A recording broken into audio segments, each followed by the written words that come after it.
Në kuadër të projektit Liçenet e Shqipërisë, promovimi i modeleve të turizmit qëndrueshëm dhe të përgjegjshëm për zhvillimin gjithëpërfshirës të komuniteteve, Bashkia Pogradec ka përfituar një automjet të markës Mercedes-Benz, të pajisur me infrastrukturë për personat me aftësi të kufizuar, i cili do të jetë në funksion të fëmijëve të qendrës ditore speciale.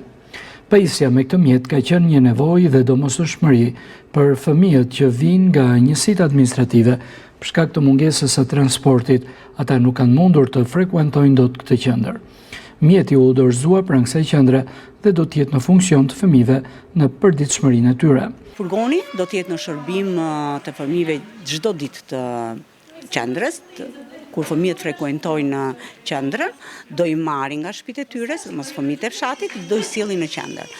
Pra është më shumë në shërbim të fëmijëve që janë nga fshati, që vinë nga zonat e fshatit. Dhe kjo do të jetë një ndihmë për prindrit, do jetë një ndihmë për qendrën, për frekuentimin e fëmijëve në mënyrë korrekte dhe të rregullt, gjë që e cila do eliminojë ato pengesat që ndoste në qendër në ditët e ftohta ose në ditët që prindrit nuk ishin në gjendje të sillnin fëmijët në qendër. Sipas kërkesës të vazhdueshme të disa prindërve të zonave të njësive administrative Udënishte dhe Qerau, për mbulimin e transportit nga ana e bashkisë të fëmijëve me aftësi të kufizuar për të sjellë në qendrën e trajtimit të këtyre fëmijëve.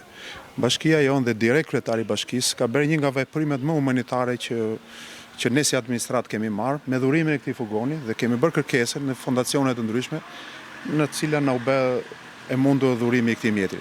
Falenderojmë donacionin Kozbi dhe Bashkinë e Pogradecit, veçanërisht kryetarin Ilir Xhakolli, që ka treguar një vëmendje të posaçme gjithmonë për qendrën speciale të personave me aftësi të kufizuar.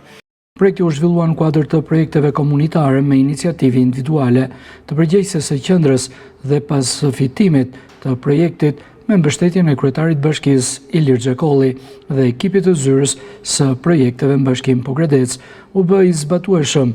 Sot qendra ka një furgon i cili do të jetë në shërbim të nxënësve nga zonat rurale që e frekuentojnë atë dhe një mbështetje për vetë prindrit. Bashkia do të jetë gjithashtu mbështetëse për funksionimin e këtij shërbimi.